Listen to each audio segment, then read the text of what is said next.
All right, let's take a look at this average. So we're taking a look at a really nice average here by DasCubing. Whoa!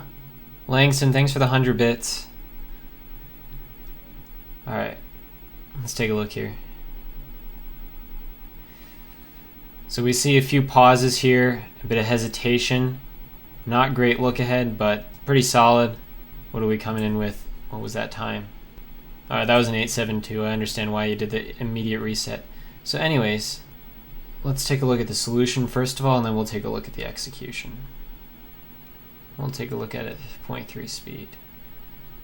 Okay, right, so you did this. Yeah, I thought your solution here was pretty good.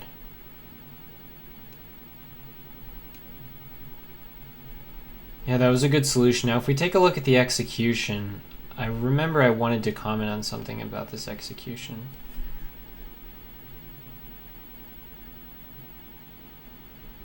Yeah, okay, this is bad. So if you're gonna do that execution, you really want to have a better grip to start. So this kind of sloppy rotation R prime thing you did, really bad. That's going to lose you a lot of time. I mean, look at all this fluidity you're losing, and then it's like you got to realign the cube. Oh, I mean, how long did that cross take? That was a pretty long cross. So we got to take a look at this this grip, see how we can improve this grip. I guess I probably would have done it the same way, but I just wouldn't try and do them at the same time. Because doing stuff like that at the same time is bound to cause errors like you had here. Okay, let's take a closer look. Okay, you should be doing this F12 pair immediately. I don't know why you haven't done it yet. What are you looking for? Yeah, do that immediately. You should have seen that in inspection. So here, this pair is gonna, this corner pairs up with this edge. Should insert that into the back. Then personally what I would do is I would do this one first. Right, and then this one, then that, and then PLL skip. So that's the best solution. But if we take a look, no, I'm just kidding. Let's take a look at your execution. I think your solutions are usually great, but your execution is not good. Okay, so inserting that into the back was perfect. And you know, in a speed solve, probably just do that green-red. No. Don't do it on the right there. Well, okay, if you're ambidextrous, it doesn't matter. And this was a great transition. Oh yeah, this was the good solve. Yeah, there wasn't much wrong with this solve, just a lot of pauses. So I think a good way to practice that would be to like try and plan the pair after the one you're planning. Because clearly your look ahead isn't managing to handle the changing puzzle. So you see things like instantly, it seems, but the problem is that you didn't see it before it showed up, before the case showed up. Okay, let's take a look at this. Okay, I love that cross solution, and I love how you go instantly into this first pair, so that means you planned it. So I love that solution. I love that you did it in the back. And okay, I don't know if I would have done that one. I guess it's pretty obvious, so it makes sense to do it. And this is a great way to solve this pair. I actually didn't know that one. I think, but generally a problem you seem to have is you pause in between every step. Yeah, see, it's going to be a decent time, 7.99. But if you weren't pausing, so this is like a pretty common thing with your solves. When I solve, like I see So I see what's gonna happen. I've already planned what's gonna go on before I'm finished doing the previous thing, so I don't pause at all. You should be able to recognize your OLLs and PLLs like a few moves away. Like here, I already know what OLL I'm gonna get. It's gonna be this one, and then I guess I would see. Often the reason I don't recognize ZBLLs is because I'd already planned to do the OLL or PLL ahead of time, and I don't recognize the ZBLL until I've already started doing the alg. Like I'd already start doing this, and then I'd realize it's a ZBLL, but at that point it's too late. And if you do enough of those mistakes, then you know like what PLL is coming. But anyways, you should be able to recognize your PLLs a few moves away, like here. You should already know that this is a Y perm, like right here. So then you don't pause at all, because I noticed that if we watch this full speed, it really does seem like you're pausing a lot.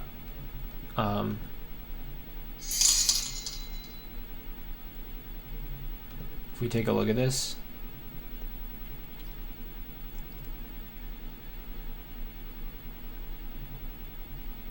yeah, okay, that's too big of a pause. You should have seen that in inspection. You should have seen that one while you were doing the previous one. Again, you should already know where that edge is, so you do it immediately. You did it pretty quickly there. But this one, I think maybe a problem you're having. All right, this is going to be my key insight from this solve, is that you're turning too fast. All right, because when you're turning like super fast, you can't see what's coming. Like, so if you turned a little bit slower, you would eliminate the pause. I think what you should practice doing is turn slow enough so that you don't pause at all. And one of the ways I used to practice that is a metronome, which is kind of an annoying way to practice, but the idea is that it forces you to never pause for recognition, which forces you to recognize everything ahead of time, right? So if we take a look at this, we can go 3, 4, da, da, da, da, da, da, da, da, da, da, da, da, da, da, da, da, da, da, da,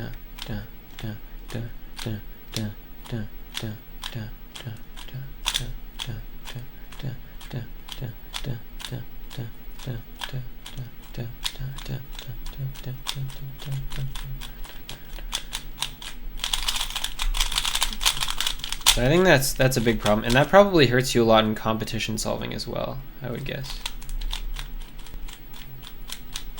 See, this will just force you to have everything recognized immediately. So I recommend you give that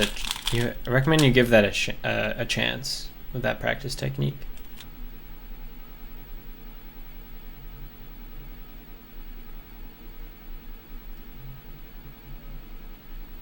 Right, so let's take a look at the pauses I have a problem with.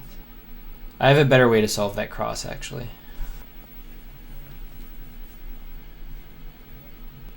Yeah, so what I would have done here is I would have set up this blue and orange pair like this,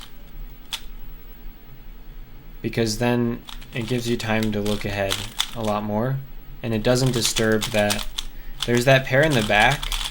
Yeah, the reason I like this better is because it doesn't interrupt this pair in the back. So the cross solution you did, although it is elegant, and you did have first pair planned. So what did you do? Let's take a look. Let's make sure I'm not. Yeah, see, the problem is that you're messing up so many already positioned pieces. So I would have solved this one, because then I can already see this one, which helps with the look ahead. And I could plan for this one, right? Which I also could have seen in inspection if I was trying hard enough.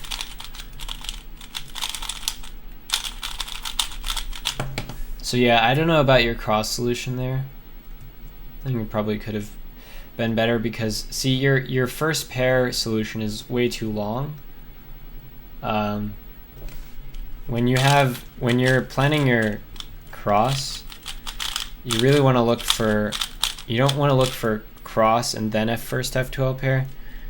You want to look for the combination. Well, you want to look for the pair first. The reason I do that is because, okay, that was slick. So I see this pair, and this will only be a 3-move insert when you're done with the cross, whereas the other one you did was like more. Yeah, you had to take something out here. So you already had to do a rotation. You had to do a rotation in your first pair. Doing a rotation in your first pair is not good. If anything, you want to plan for that rotation in your second pair. So I'd have done this one, right? And I could have also planned this one. So then, but even if I didn't, it would still be fine. But since I can, then I'd be left with this situation, which can be solved a lot of ways, but I think just this way is fine. And you could cancel here if you were fancy about it, but yeah, I think that's fine for solve 2. Okay, that's a decent first pair. Okay, I've noticed this thing. Yeah, okay. Let's take a look at solve 3. Okay, so you did, what did you do for white cross, right? Yeah, the white cross was good here. I like the white cross. I'm not sure about the first pair though. Yeah, that's a really, like, if we look at the execution on this first pair,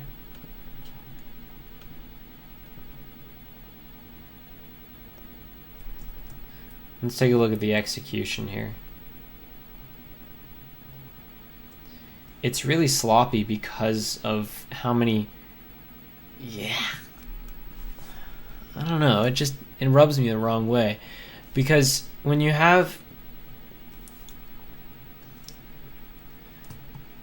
doing like all these R and R wide moves all at once, it seems like you could have found a better, I mean, that's not a terrible solution. Obviously, you did it pretty well. So maybe that works for you. But see, you again had one of these two-step first pairs, right? And you tried to like save yourself a move or something with the wide R stuff. I don't know, this doesn't seem right to me.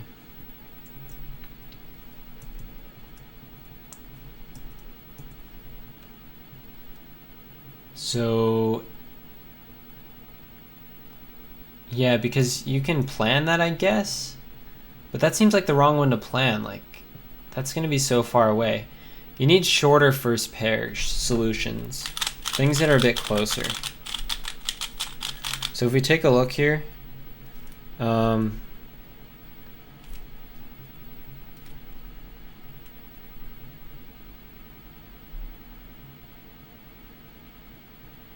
also if you were just going to do cross anyways, so I actually found the solution.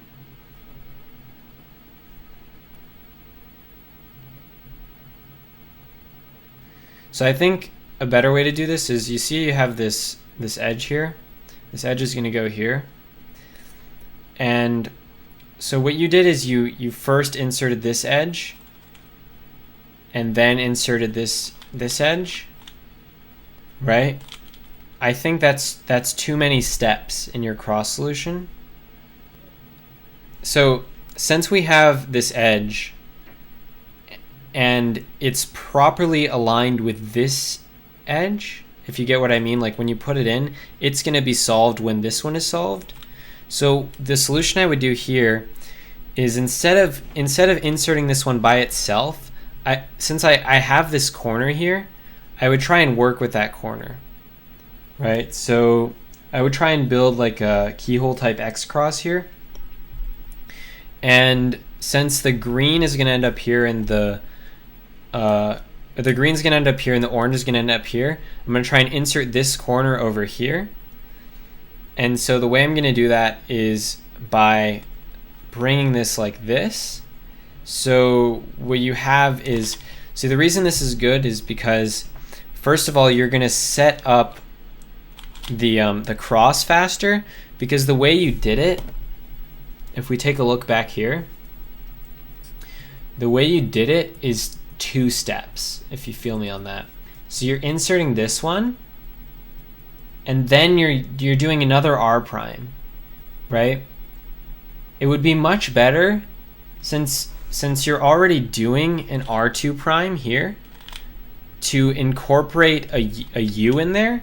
Since you're already doing that R2 prime, there's no reason to do R2 prime D R and then do another U R prime R. So like you're wasting 2 moves, right? So what you want to do is insert this edge at the same time as you're inserting this one, like this, right? And then the point is that you're going to have this edge solved at the end, right? And this is going to be pretty good for your look ahead. And you could just insert that one. And so that's like a 3-move solution for the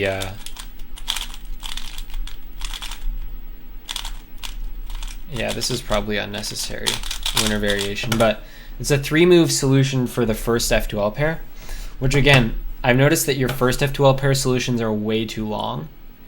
You should really be finding a short one in inspection. And your cross solution here is also not optimal because of what I said earlier about the like the extra R moves here. So you did R2 prime, right?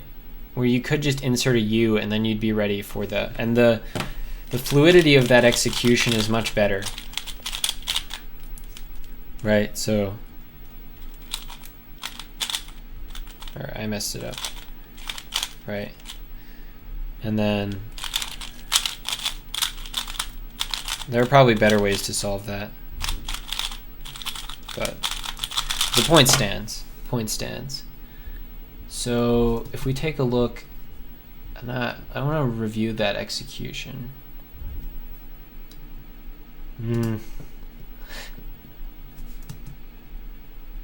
Yeah, see, you're giving yourself too many arm. Yeah. See, how far are you into the solve here? See, already at 2. You should be at like 1 something when you're done with. Yeah, your F2L is way too slow. And I think it's just because of minor inefficiencies there.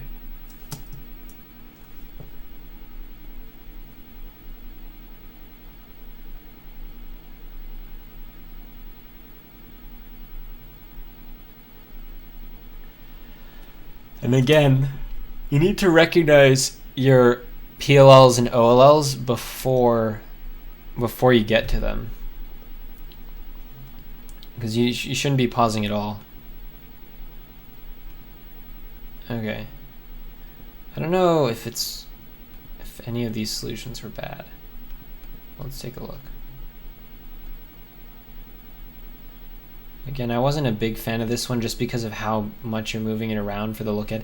And again, this whole thing in the back, the problem with that, like if you're just solving that, if that's the last pair, it's not a terrible solution, but because it's like the second pair, I think it basically forces you to do what you did, which is pause afterwards. And if you had a better solution that didn't require you to pause, because you need to be able to see stuff on the cube, and if you're doing like wide moves and back moves and stuff, you can't see very well. So what I would have done is I would have done this one in the front. I think this is much better to do right away, because it gives you more time to see what's going on. And since you already know this pair is built and it's not going to be interrupted by doing this one, I would just do this one right away and kind of rotate while you're doing it. And so then here you can figure out that, hey, either I do it like this which is already better because you can track this corner. Or you can try and figure out something. I think that's the best way to do it, though. But yeah. I think you should have done a different F2L pair there, just because generally when you have a pair in the back, you don't want to solve it in the back. Like, this seems efficient, but it's only move efficient, kind of. You're just going to do the same solution anyways later. And I've noticed that you always look to the back for what to solve.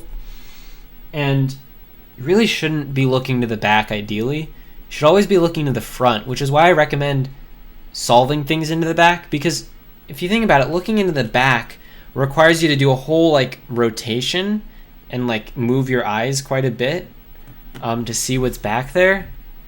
So I definitely would have gone for this pair first, and then you can move on to this pair, which while you're doing this pair, you can easily track this pair and then solve it right away because you've got both slots in the front.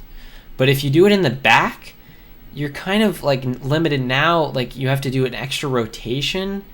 And this solution has a built-in rotation anyways, which is really helpful. You want to look for cases that have built-in rotations, so that's really good. Let's take a look at this one. This is solve 4. So again, like, that solve was one of those solves that, like, it seemed fine, I guess. I mean, it's a 9, right? So, like, clearly you're pausing too much. Your cross solution was move inefficient, limiting look ahead. Chose too long of a first pair. The second pair's choice was bad because it didn't set up a good continuation in terms of, like, being able to see stuff. And the thing that was right in front of you in the front right was much better. And I think that I guess the trick there is, like, when you're thinking about this first pair solution, if you'll notice, the first pair solution that I chose put the first pair in the back so that I've already got good look ahead opportunities. But I did the scramble wrong again. But the first pair you chose put it in the front left, which really sets you up for a pretty bad look ahead opportunity. Shoot. Am I really this bad at scrambling? Oh, okay. I think this is it. So, like, the first pair I chose, right, puts the first pair in the back. So now I can do standard look ahead in the front, which is obviously better. Okay, I obviously wouldn't solve it that way, but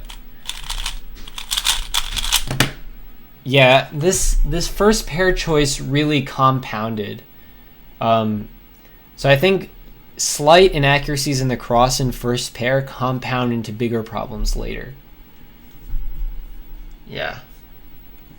Okay. Anyways, that's enough on solve 3.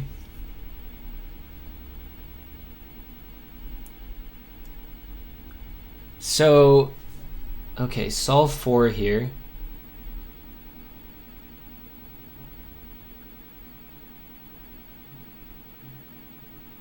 No. You should never, ever be pausing before first pair. Okay, let's take a look. So, especially with this kind of cross is super easy, right? So you do need to be planning a first pair here. And I'm sure you were trying to figure it out. I'm trying to figure it out myself. Shoot. I'm not good at this. I suck at scrambling.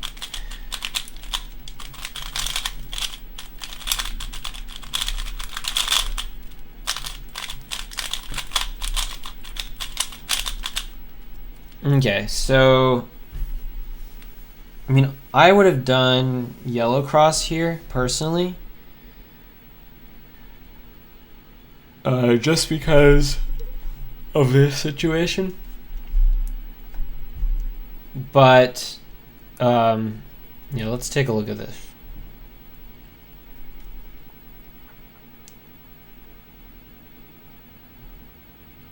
Okay, I have a better way to do this. This is kind of unintuitive, but you'll see that this,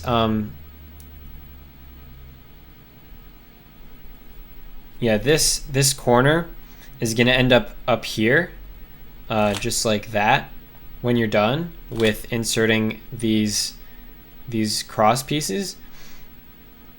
So when I'm inspecting cross, I'm not inspecting cross really. I'm trying to figure out the first pair, how to serve the cross to minimize the time to solve the first pair. What you don't want to get in the trap of doing is just trying to track a first pair so that you can do it right away, because in a lot of scrambles it's going to be a lot more important to set up your cross solution to be good for a first pair. And what I would do here is actually quite creative. Is I would insert these three, because I know it's going to set up these two opposite from each other like this, and then I would actually do a rotation here, or maybe I would do it U prime B prime. I wouldn't see normally if I were solving this cross, I would do it like this, like I would do, right? But here, and also, oh, this is another problem. What you did is R2 prime B prime, and then you did U prime to insert this one. That's such a big waste. This is the same idea I was talking about earlier. If you're already doing an R prime and an F prime, or if you're already doing an R prime and then another R, why would you not just insert this U prime to save yourself a move and make better execution? Right? That's going to be a much better way to solve the cross, first of all. But anyways, once you realize that that's the best way to solve the cross, right, which for me is immediately obvious, then, because you want to solve the cross in one motion, and if you're doing it in more than one motion, it must be because you have a really good first F2L pair that you're setting up. So you want to do this in one motion, right? But the problem is that you only get like a two-step first F2L pairs. So you want to set up yourself better for that. So what you do is you insert this one, which sets up these two opposite, and then you insert a U prime before you do the B prime to insert that one, which gives you this first pair, which you can then very quickly set up into the back, right? And how you insert that is really going to depend on the next situation. I would definitely just do it like this, because then it gives me this one, which I would then solve like this to solve this one, and then like this.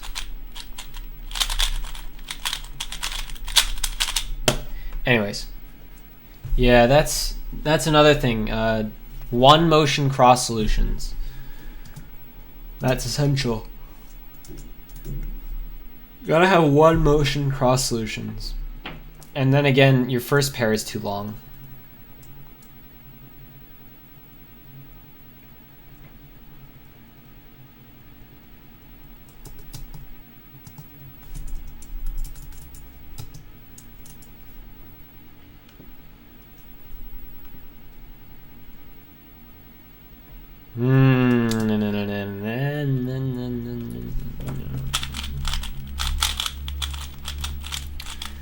Yeah, that's a tempting one, but I wouldn't do it. Because, okay, big problem here. You shouldn't have done this in the front left. You should have rotated the other way and done this in the back. And I wouldn't solve this one unless it's... So here's the thing about this alg, right? Triple sexy, right? Obvious. But the problem is that it's a very long algorithm, right? So it's only good to do it if it's in your last slot, right? Otherwise, you're better off solving other pairs usually, because if you solve other pairs, you'll probably get a much shorter solution for this anyways, because this is about the furthest away you could possibly be. And even though it's really fast TPS, it's still a lot of moves. And so first of all, I would have inserted this first pair into the back. So you started here, right? And then you rotated this one to insert it. I would have inserted this in the back, and then I would have seen these two, or this one, and I would do either of these. I would not do the one. First of all, there are two problems with this. One, it's diagonal from the one you just did. You almost never want to do, like in an ideal world, you will never do the one that's directly diagonal. And otherwise, this is just a really long alg, right? And you can tell from here that it's not going to be good for setting up this case. So what you want to do is either do this case, which then sets you up for a quick solution for that one, or you do this case, right? Which then sets you up. Look how much better these solutions are, because you waited. See, that's the key. You're kind of being impatient with which ones you do. A lot of times in F2L, you don't want to do that's immediate. There's a lot of times when there's a lot of times when something that's right there is not the best one to do because it's very long, or like it's diagonal, or you could, like, if an F2L case is in the bottom half of best solutions, like if you could easily see that case improving, don't bother doing it. Just wait, you know? Because there will often be opportunities to improve. So again, here, you didn't do a UW, but so you did a D. So I would have done UD at the same time and inserted it in the back. And again, then I'd do this one probably, right? Because I wouldn't be able to see this one. I would not go for this one, just because it's opposite and it's long. So you do that right away. And then I was already looking ahead to do this one, but since this one showed up, I could either insert it like that, which is probably not good because it requires a regrip. What I'd probably do is I just go right into inserting that and then already know that this is here. So I only had to look like once. Yeah. So then, yeah, I mean, yeah.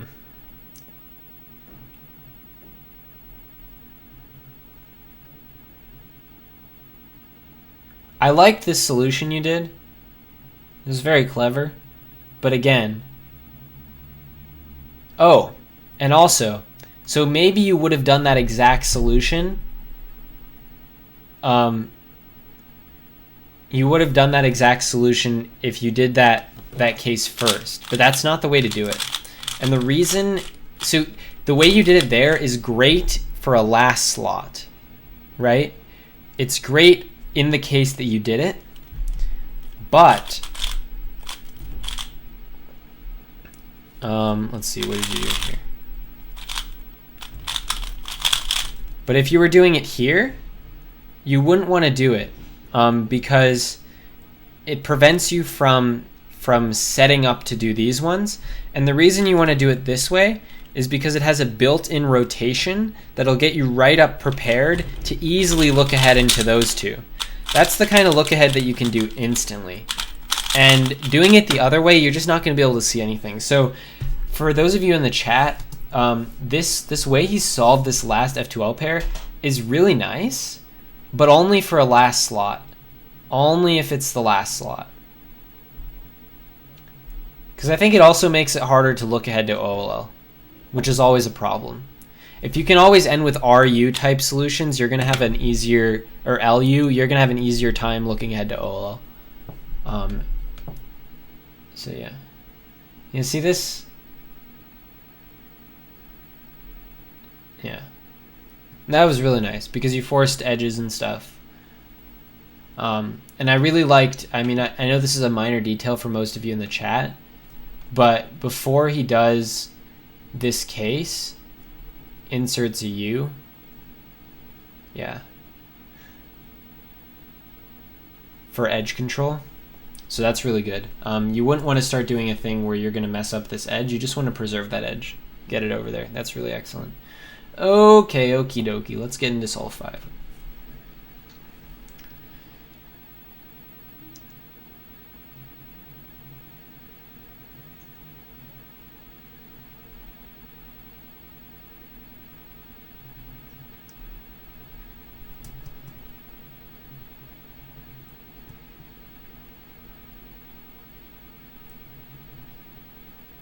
Again, a lot of pauses.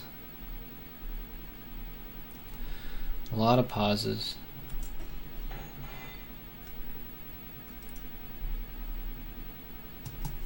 Let's take a look at what you did here.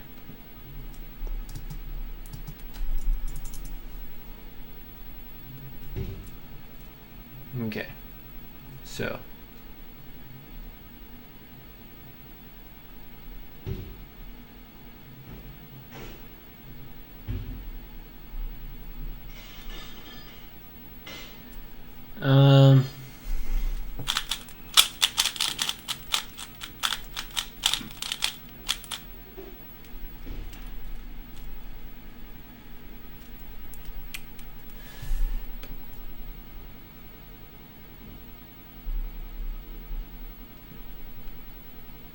So I think the cross solution you did is fine.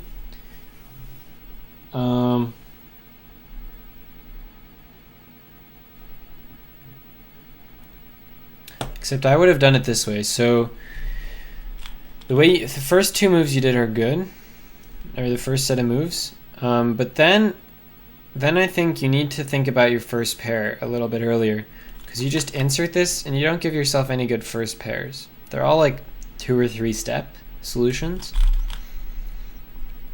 So what I would have done is I would have seen this pair, and I would pair that up as I'm inserting this one, and then just do a U prime to put it into the back there. Anything you can solve into the back in that case is usually going to be pretty good. And here, since this pair is obvious, I would look to the back for this one, right? Maybe that's a terrible solution, but I don't know, it seems right. I guess it worked out. Let's think about this a little bit more. Yeah, this cross, I think, could be greatly improved. I mean, I agree with doing yellow cross here, and I agree with the idea, but I think just like a slight improvement here, which is a slight improvement, like I say slight, but it's like really big deal. Because your first pair, look how long your first pair solution is. That's way too long. It should always be like 3 moves. So now you had this insanely long. Yeah. And again, you solved it into the front right. You should never plan your first F2L pair into the front right. It should be in the back, because if you solve it in the front, you're going to have a hard time looking ahead, which I'm sure you did. Yeah, look. You look all around because you solve this into the front. The first pair. Right? If anything, you need to give up on this like crazy fast TPS business, because it's really not ideal here. Because yeah, I mean, yeah, and again, you should have been able to see that this pair was ready. You should not have to look back, because when you're doing this, whenever you start this, okay, so you already should see this red-blue edge, right? And when you're, so that's in your subconscious, I guess. And then when you're doing this, you see the red, blue, and yellow sticker.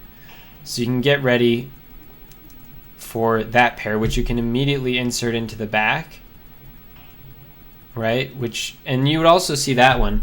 You should never, ever have to look all the way back like this, right?